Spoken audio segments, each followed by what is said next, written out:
soit avec vous.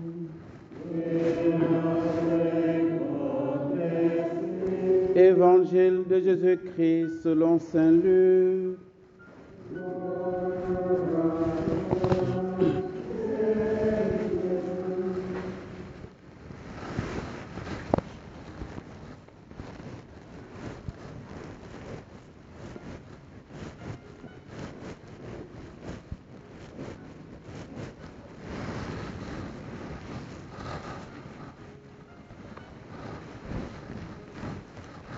En ce jour-là, Marie s'est mise en route et s'est rendue avec empressement vers la région montagneuse dans une ville de Judée.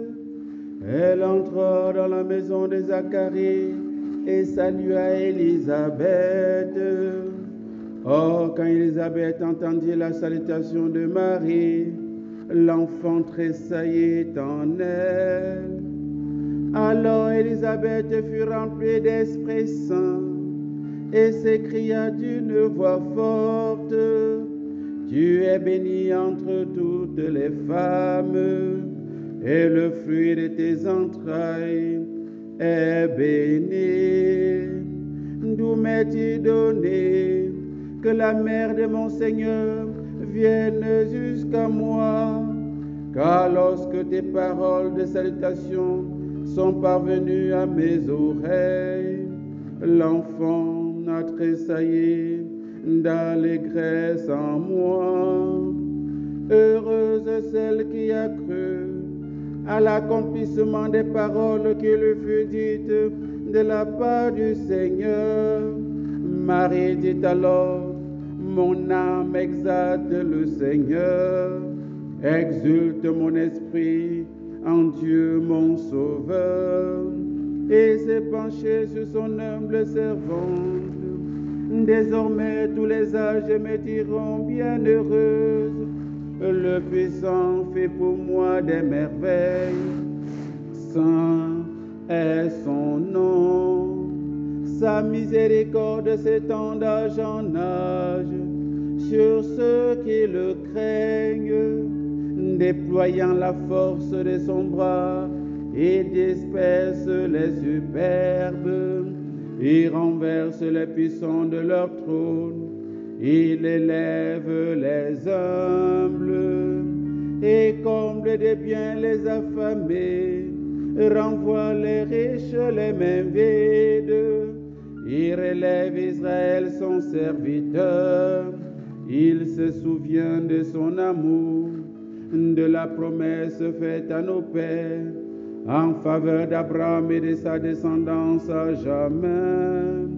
Marie resta avec Élisabeth environ 3 mois, puis elle s'en retourna chez elle. Frères et sœurs, acclamons la parole de Dieu.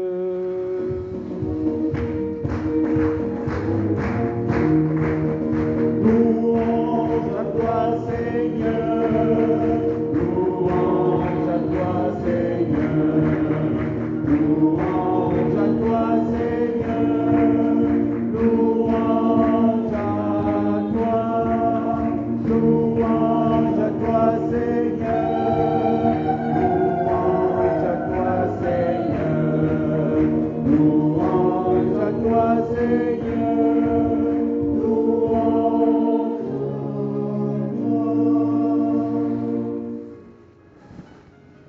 Je propose qu'on reprenne encore le chant d'acclamation, mais que vous réveillez vos voisins et vos voisines. On se met tous debout encore, on va le chanter.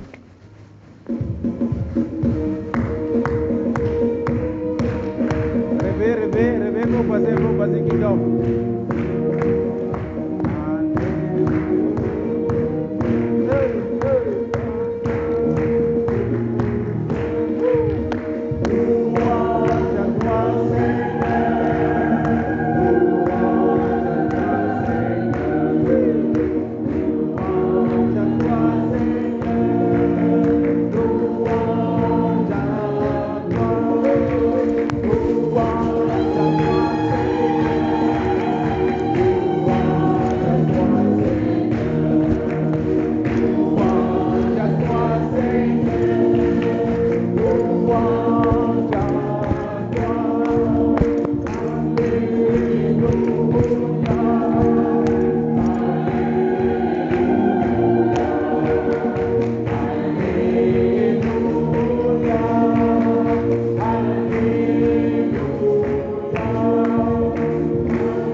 peut acclamer pour notre maman, la Vierge Marie?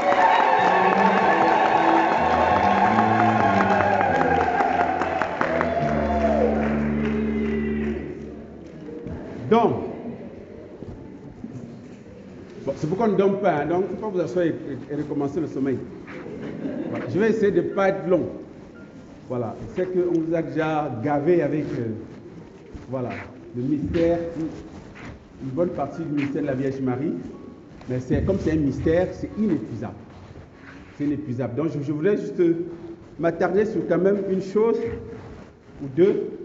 Mais la première chose qu'il faudrait qu'on retienne, c'est qu'aujourd'hui, nous célébrons la 72e année de la proclamation du dogme de l'Assomption. Il y en a 4 dogmes qui concernent la Vierge Marie. Si vous ne croyez pas à un dogme, vous cessez d'être catholique. Ce n'est pas facultatif. D'accord? Si vous êtes catholique, vous croyez à tous les dogmes que l'Église proclame.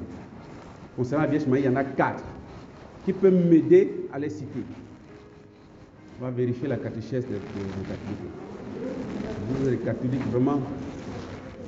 Oui, Immaculée Conception, oui. Maternité divine.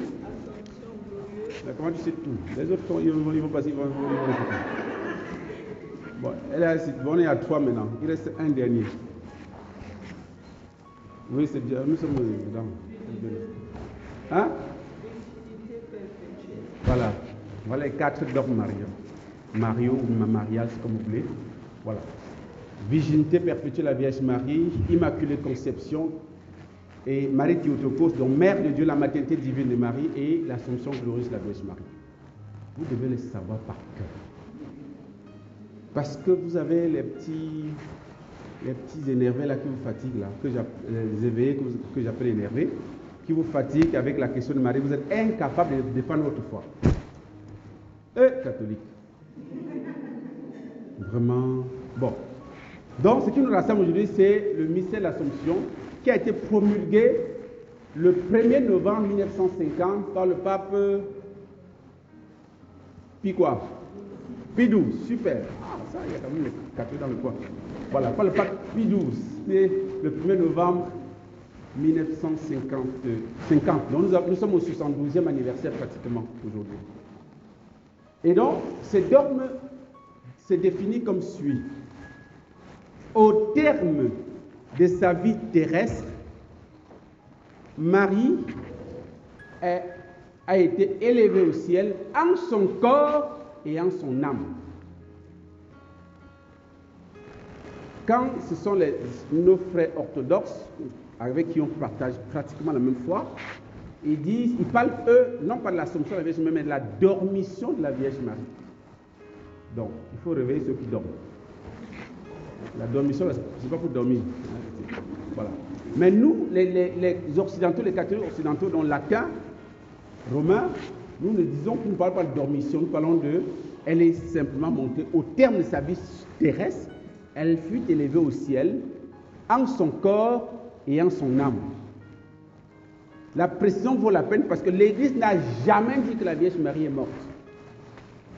C'est important d'intégrer ça. Ne dites jamais que la Vierge Marie est morte. Vous n'avez pas la preuve qu'elle est morte. Bon, on n'aurait pas le temps s'il faut expliquer pourquoi elle ne serait pas morte. Sinon, vous allez rentrer ici. Donc, on ne va pas insister, n'est-ce pas, là-dessus. Ce que je voulais quand même vous dire, pour que vous reteniez aussi, c'est que quelle est la différence entre l'ascension et l'assomption? Catholique.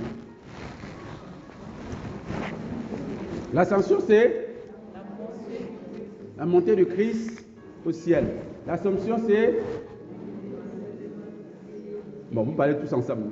Quelqu'un lève la main et répond. L'assomption, c'est l'élévation de Marie. Ah, vous êtes sage. L'élévation de Marie. Ça veut dire que dans l'élévation, ce n'est pas elle qui fait l'action, en fait. D'accord? C'est une autre personne qui l'élève. Dans l'ascension, c'est Jésus qui s'élève lui-même. D'accord? Voilà la différence entre le Créateur, entre Dieu et la créature. Marie reste la créature, et elle demeure la créature de Dieu, et Dieu reste Dieu. Quand c'est Jésus, Jésus monte lui-même au ciel. la montée de Jésus au ciel. L'Assomption, c'est l'élévation de Madame. Elle est élevée par quelqu'un d'autre. Amen. Ça marche? D'accord. Ne dormez pas encore, hein? Parce que je n'ai pas encore dit ce que je vais dire. Alors, nous avons lu l'évangile, nous le connaissons par cœur. C'est le magnifique. En fait, c'est une partie de la visitation. Hein? En fait, c'est la visitation, en fait, puisque le Magnificat a été proclamé à la visitation.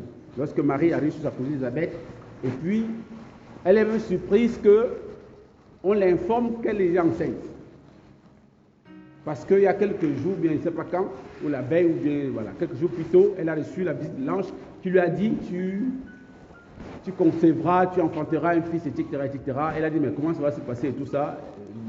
L'ange a dit, ne t'inquiète pas, c'est l'Esprit Saint qui va gérer ça. Bon, l'Esprit Saint descendra sur toi, il te couvrira de son ombre. Bon, l'Esprit Saint va descendre quand? Avec son ombre. Ce n'est pas dit. À quelle heure? Ce n'est pas dit. Qu'est-ce que je vais sentir? Ce n'est pas dit. Donc, bon, en tout cas, comme juste après l'annonciation, il y a l'information que sa cousine Élisabeth est enceinte de 6 mois. Elle qui, voilà, comme on disait la stérile. Ma Marie comprend que la vieille cousine doit avoir besoin d'aide. 6 mois de grossesse, ce n'est pas évident. C'est-à-dire qu'à cet âge-là, donc elle court rapidement chez sa cousine, elle arrive, et à peine elle arrive, elle salue sa cousine, que le Saint-Esprit descend sur elle, et elle se met à prophétiser.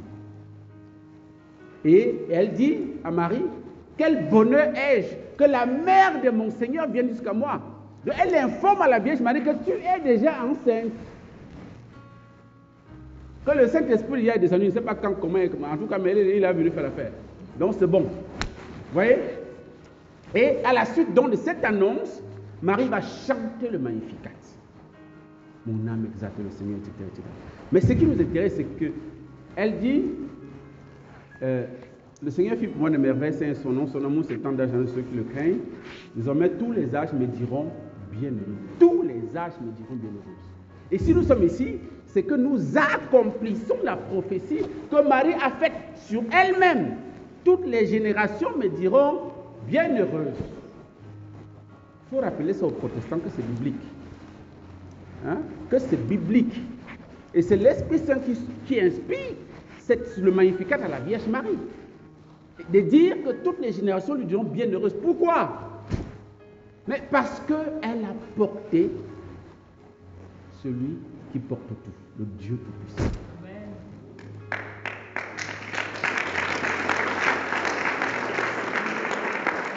Merci d'applaudir parce que là, ça réveille ceux qui dormaient. Voilà. Donc, elle porte celui qui porte tout. Marie est le paradis de Dieu. Le jardin personnel de Dieu. Marie, ce n'est pas n'importe qui, les amis. Oh.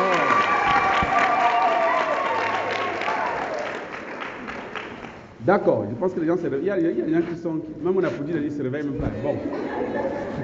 Donc, mais ce que je voulais m'attarder sur le livre, n'est-ce pas, de l'Apocalypse, la première lecture. On parle d'un signe grandiose qui apparaît dans le ciel, une femme enveloppée du soleil, la lune est sous ses pieds et une couronne de 12 étoiles sur sa tête. Il y a une chanson comme ça, non? On peut le chanter pour réveiller ceux qui dorment. Couronnée d'étoiles, la lune est sous tes pas, on nous a donné l'aurore du salut. Vous connaissez ça?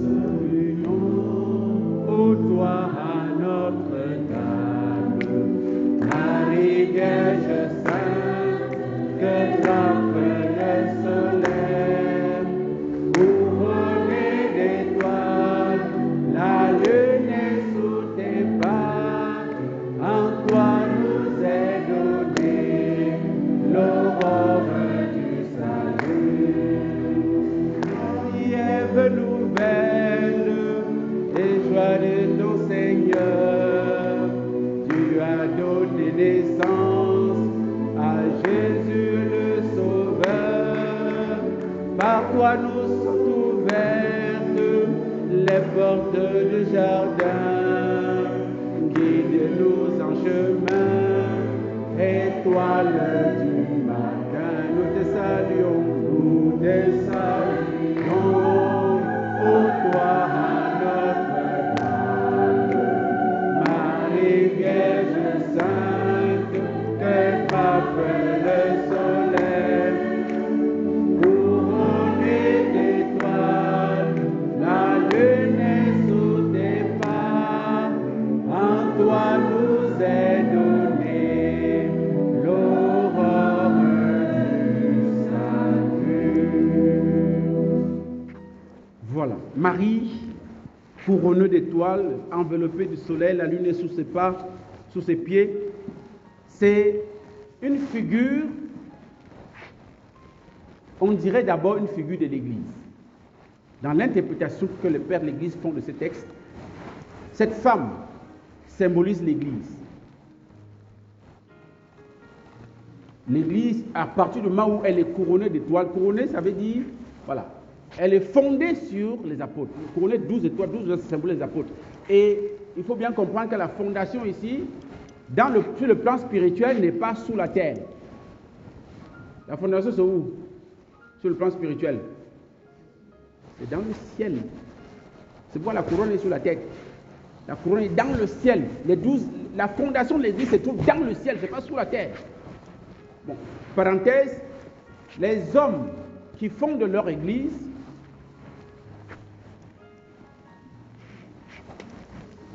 c'est très dangereux. Et vous qui prenez vos pieds, pour aller dans les églises fondées par des hommes là, ça va chauffer sur vous. Jésus a voulu une église. Tu es Pierre. Sur cette pierre, je bâtirai mon église. Il n'a pas dit mes églises, mon église.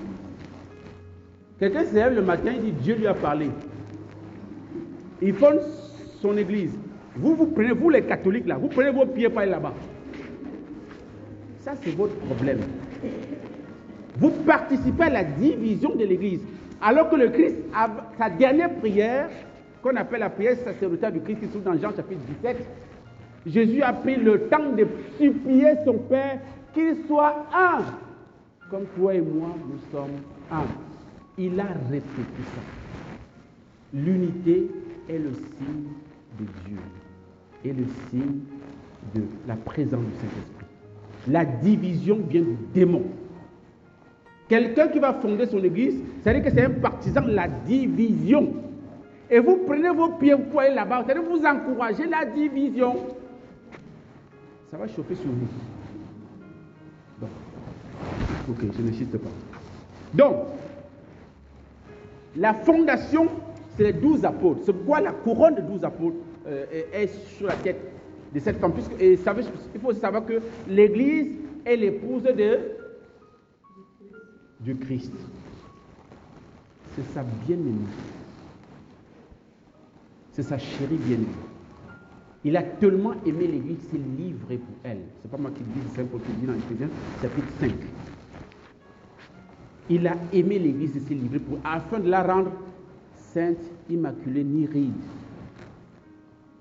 Pour que sa femme soit belle et jolie, le Christ est livré pour que l'église soit jolie. Donc, l'image de cette femme enveloppée du soleil symbolise aussi l'église. On peut me dire d'abord l'église. Je me souviens une fois, je discutais avec mon frère aîné qui est de l'église, d'une église énervée.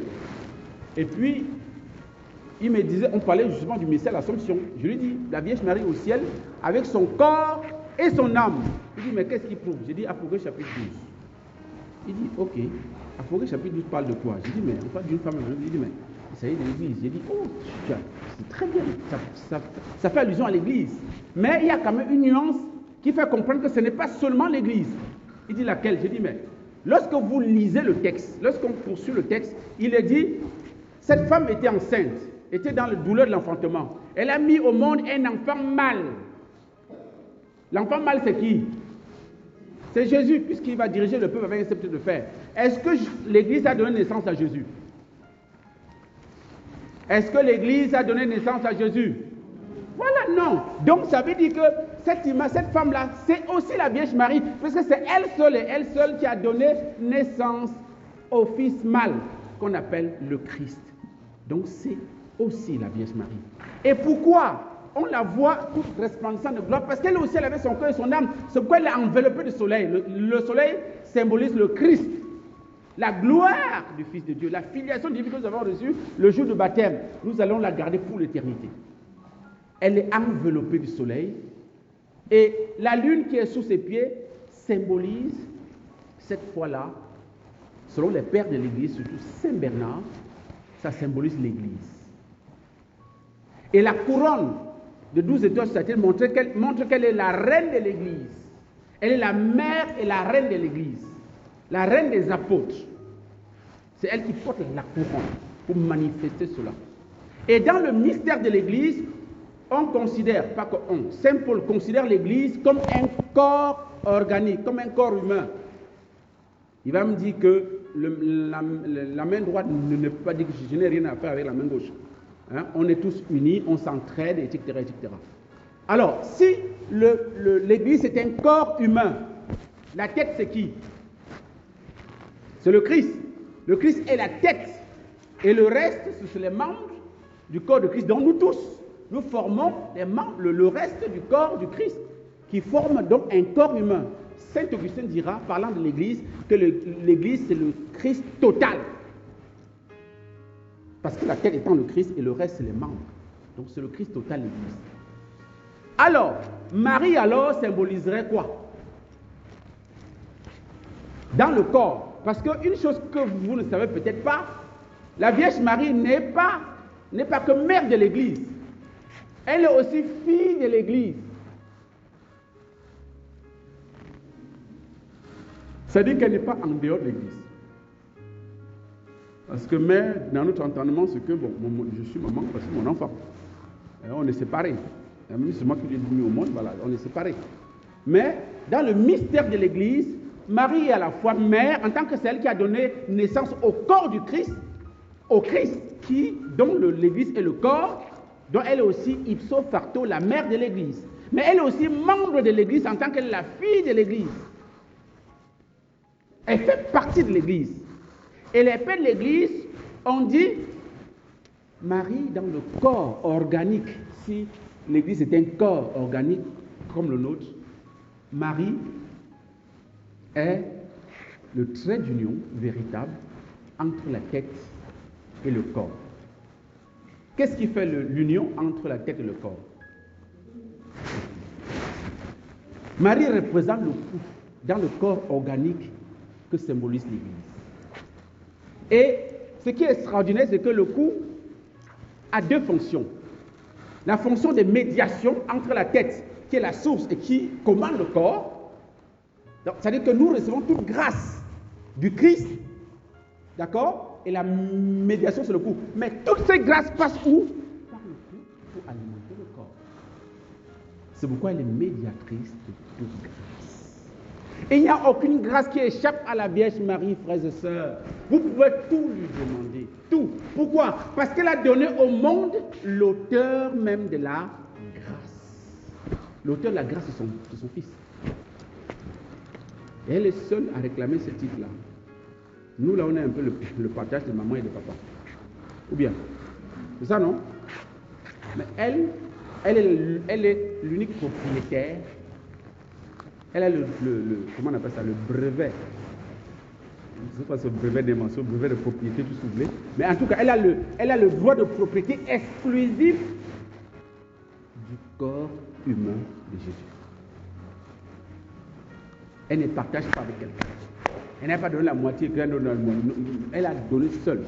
C'est-à-dire des cheveux jusqu'aux orteils de Jésus. C'est le corps de la Vierge Marie. C'est en cela qu'elle est médiatrice de toute grâce. Parce qu'elle nous a donné Dieu Tout-Puissant. Dieu Tout-Puissant est passé par elle.